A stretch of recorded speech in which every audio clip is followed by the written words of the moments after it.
This is Thomas Edison's Pier in Fort Myers, Florida. I'm at the Thomas Edison and Henry Ford Winter Estates, which is one of the best historic house tours, either self-guided or whether you take one of the tours here that I've ever been on. What an incredible place. So this is the, let's see if I pronounce it correctly, Caloosahatchee River. And so this is the place. I'm going to show you a little bit of this estate, but this is the place that Thomas Edison discovered as his winter home. He was traveling in 1885 around the Gulf Coast, and this is before the railroad even had come to Florida. And he was traveling around the Gulf Coast area with a friend, and he discovered this Fort Myers area. And at the time, 1885, there were only 349 people living in this area. So it was essentially the wilderness of Southwest Florida. And while a lot of other successful people were, of course, flocking to Palm Beach and other famous glitzy winter sort of resorts on the East Coast, it says a little bit about Thomas Edison's character that this is the area where he chose to come. Essentially this rustic no man's land, nobody's land. I mean, this was out, this road out in front of here, where the estate that you came in on, was essentially just a cattle path when he arrived here. It was a cattle path when he arrived here. And so this is what he wanted, a super quiet and sort of low-key place. And so he came here in 1885 with his friend, and within 24 hours, he purchased this property. So this was, at the time, this was a 13-acre property that he purchased on the river for, as I understand it, $2,750, okay?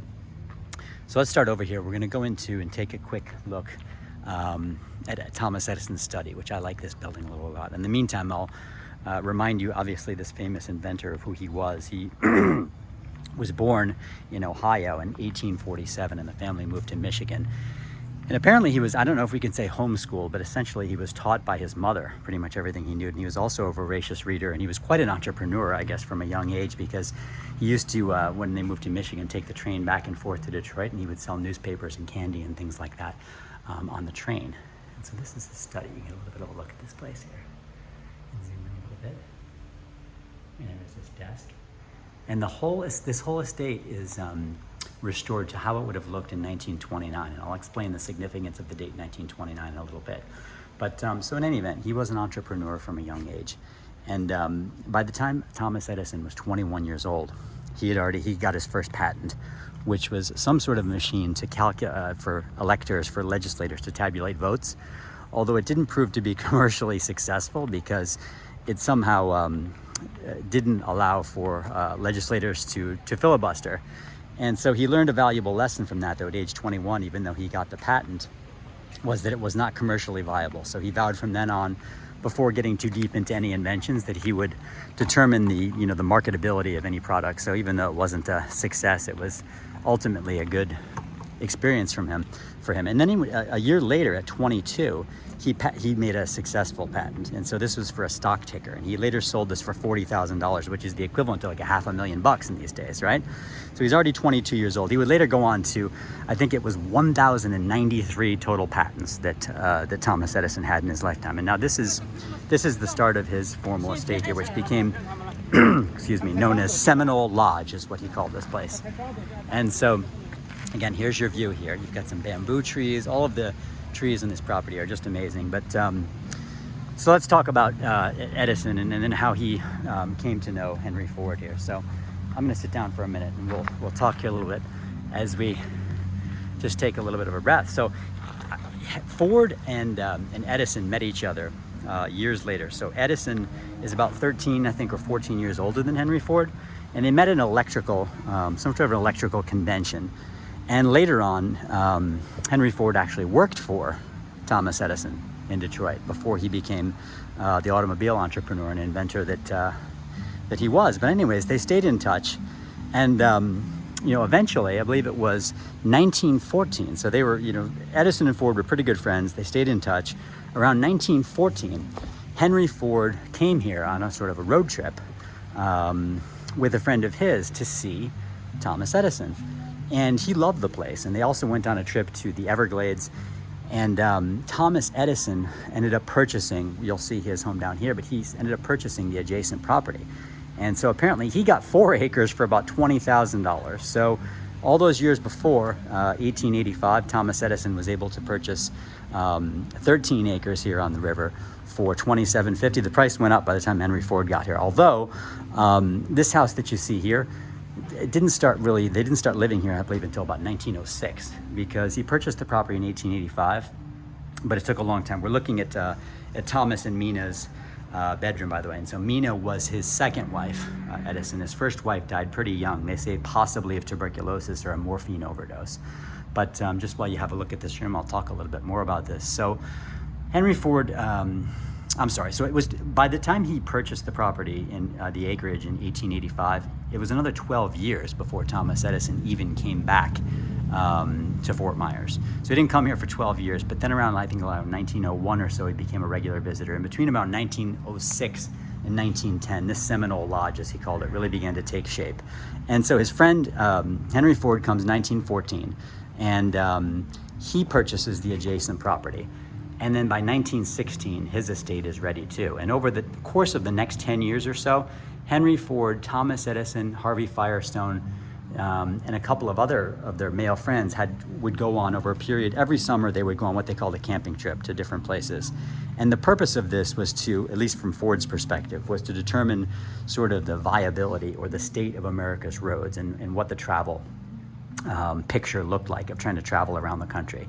And so they became really great friends, and Ford had this estate next door. They both would winter down here, sometimes for a few weeks, sometimes for a few months. It really depends. We're looking at Thomas Edison's library here, by the way.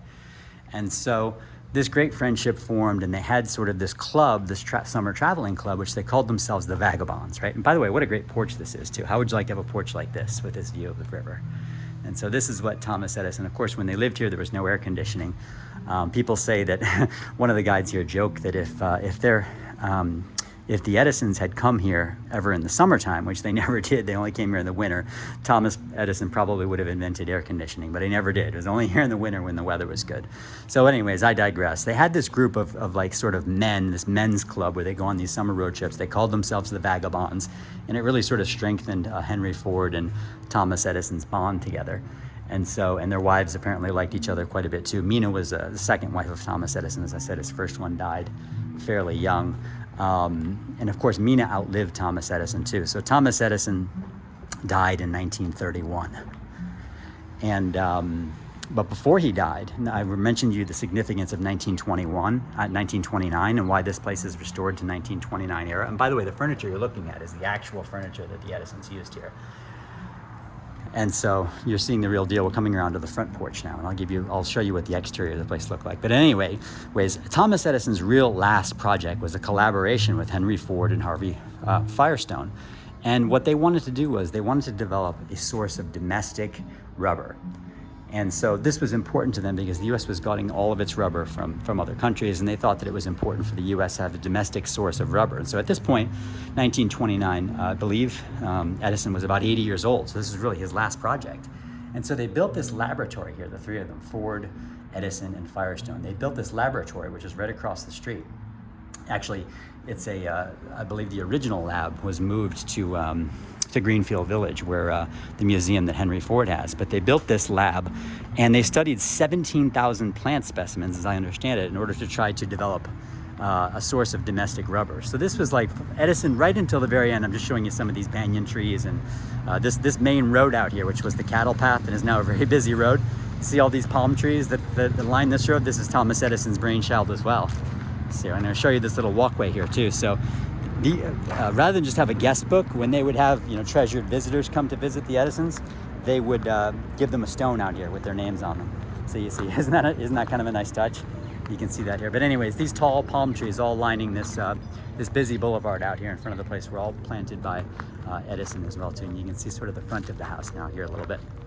And so I know I'm skipping around here and giving a lot of dates and stuff like that, and some of them, excuse my memory, but I jotted a lot of notes from the website and also from this tour. It's an amazing place. So what you have here is you see these different houses. So this is the Edison House. We're going to walk down. You'll see the property that Ford purchased and such. You get to tour these houses. You can see mostly the exterior of them, and you can peek into some of the rooms. And then across the way, there's a great museum which has a collection of some very interesting, like phonographs, for example, and other things that were invented by Edison, and also some wonderful classic cars, including a lot of Fords, obviously. And the lab is over there as well too. So that's really interesting. At this time of year, there's all kinds of holiday lights too. So there's a holiday light show here, which goes on until January 2nd, as I understand it. But let's back up again here now. So, as I said, Edison died 1931, right? And so Mina did not die, I believe, until about 1947 or 1948. But in 1947, before she died, she gifted this entire estate to the city of Fort Myers for $1. Tremendously sporting thing to do, wouldn't you say? But I guess, Mina was never as taken with Fort Myers as much as, by the way, we're looking at one of their sitting rooms now. She must not have been as taken with the place as Thomas was, because she didn't come here much after he died in 1931. So she gifted the place.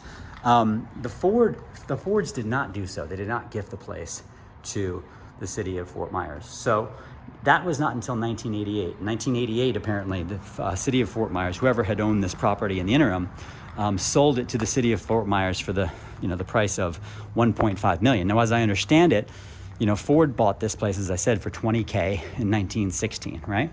And so he sold it in 1931 for $16K again. So he made no money whatsoever. The man who was worth, in modern, I don't know if it, billions for sure. Millions in his day, but there would be billions now. And here's the dining room, by the way, too. And again, this is all furniture from 1929. And the reason why 1929, as I said, was that was the year that they actually spent the most time here, Ford and Edison. That was the year that they were really working intensively in the lab on the rubber project and studying all these plant specimens. You see all the beautiful trees here and the views of the river, and there's a nature walk down there along the river. So I can't recommend this place enough. I just love it. It's really beautiful.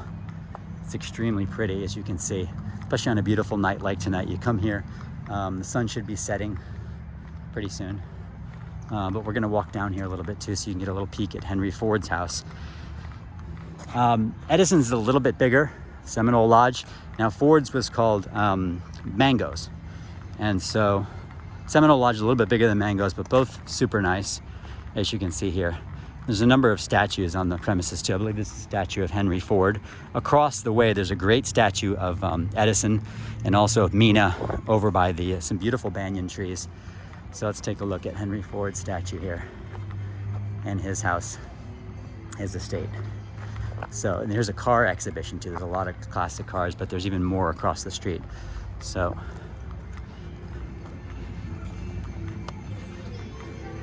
super interesting. But really, I love the fact that these guys were travel buddies too, and that they were travelers, vagabonds, as they called themselves. We're going to skip over this area because there's some people there, and we'll bring you over here. But apparently, these were men's only trips for a really long time, and then eventually, Mina prevailed upon Thomas Edison that they wanted the whole family to go. And then eventually, especially Mina, I love the fact that Henry Ford had a toilet here, by the way. He kept a toilet right out here on the porch, which is great. You don't have to go back inside the house, right? So you're out here chilling on the porch, gotta go, boom, don't have to go back in the house. I love that. This is Henry Ford's living room. I'm sorry that I'm scattershot, I'm skipping back and forth, but about these trips, eventually Mina prevailed upon Thomas to let the women folk come too. And so eventually she started going on some of the summer road trips too, and they became family trips. And their oldest daughter, Madeline, was especially fond of them. And over in the museum across the street, by the way, this is one of their guest bedrooms. Sorry, I didn't narrate too well there. But over in the museum across the way, there's a great exhibit you should see that it says Madeline's Rules. And so Madeline, Thomas Edison's oldest daughter, she had some rules for guests who came to stay with them. And they had all kinds of guests here. They had the Philadelphia Athletics, who were Thomas Edison's favorite baseball team. And he was instrumental actually in getting the Philadelphia Athletics to choose Fort Myers as their spring training home in the 20s and 30s when they were one of the best teams in the world. But Madeline had a list of rules, and some of them are really funny. One of them, for example, was don't be afraid to say if you're bored. Don't also be afraid to say that you're having a great time. By the way, this is the kitchen and butler's pantry of the Ford estate. One of her other rules that I really liked was, I'm paraphrasing here, but something along the lines of, we don't care what's going on in Palm Beach, or don't ask us what's going on in Palm Beach because we don't know or care, something like that. And so I think that sort of reflected the family ethos, is that, lots of other rich people wanted to be see and be seen, sorry.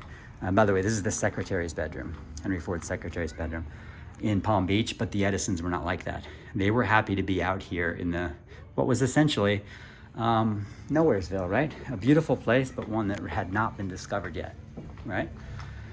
And so I think that says sort of a lot about the Edisons and what they were all about. But yeah, a lot of incredibly famous people came to visit here. The Athletics, Herbert Hoover, lots of other famous people. I mean, who wouldn't want an invitation to this place, right? And then you get a stone too out front with your name on it. These are a few of the classic cars. But as I said, even more classic cars across the street. And in the museum too, if you're a music lover and you love record players and music, you'll love all the collection of phonographs they have. Just super, super interesting and cool. See, this is a 1929 Ford Model A. And this is a 1917 Ford Model TT truck. Pretty neat, huh? 1921 Ford Model T. Let's take a walk here down by the river and I'll show you this beautiful banyan tree. You see there's holiday music going on here because it's Christmas time. And I think that the city and the area too were awfully lucky that Mina decided to gift this place to the city of Fort Myers. It's obviously, you know, the major tourist attraction here. And who knows what would have happened. I mean, as people have said, if Thomas Edison hadn't discovered Fort Myers, I mean, he really put this place on the map. Who knows if Fort Myers would be as large or as popular as it is today without Edison sort of putting this place on the map. I mean, and it isn't known exactly why he chose it, but he just fell in love with this place. As I said, he and his friend were on this trip sort of exploring the Gulf Coast, Florida Gulf Coast region in 1885. And supposedly put an offer on this property within 24 hours of arriving. So how do you love that? Realtor would love a guy like that, right? Isn't this banyan tree absolutely amazing? And so you love a guy like that who just shows up in town. He's got 1,000 patents or so. Now by that point he hadn't had 1,000, but you know, a guy who's got plenty of money comes in, offers probably this price, which was $2,750 in those days, and boom, you got it. Fantastic. But you know, I think late afternoon is a really good time to come. It's 5 o'clock right now. Of course, this is winter time, so it gets dark really early, but should get a real nice sunset here in a little while. So I don't know, I would come, you would want to dedicate a few hours to this. If you come, you know, the place closes at 5:30, come at 3:30 or so, 4 o'clock, something in that range. So you have plenty of time to hang out and really enjoy the place. So this is the Edison and Ford Estates Museum. They're about to close, so I can only give you a quick sort of look at this place. But how cool are these classic cars? And this was Edison's personal car. He didn't like to drive himself, so he had a chauffeur. But this was his 1916 Model T given to him by Henry, his buddy. And so really cool thing about this museum is it documents a lot of not just their inventions, but also their friendship. Like this room here, Into the Wild, talks about these 10 years worth of road trips they took together around the country, starting with the one in 1914, which inspired Henry to buy the property here. And it shows you some photos of the camping trips they took and such. And this room sort of documents those vagabonding years of their camping trips. But some of the other rooms document the inventions, which I love, especially Edison's inventions and all the different record players, which I'm going to try to show you.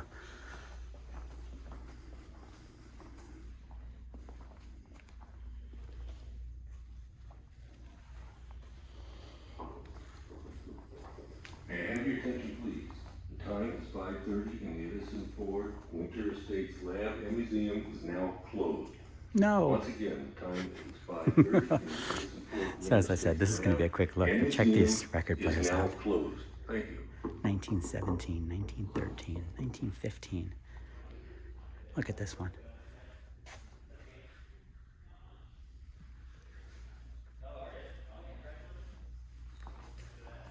Edison's talking doll.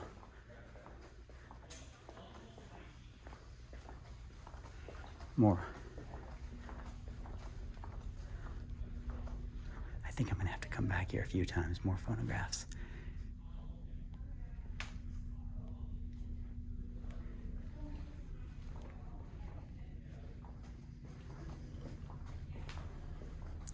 What a genius this man was. So I believe what I said was 1,093 patents for Edison. And his buddy Henry Ford was lagging way behind. I believe it said I want to get the correct figure for you guys, 161 patents. So there you go. So the final score was 1,093 to 161. However, I asked who had more money, and they said, oh my gosh, are you kidding? Henry Ford had way more money than Thomas Edison. That's okay. They both had plenty of cash. So that was all right. This documents his love of baseball. I think they're just about to kick me out of here, so I'm going to leave it here, folks.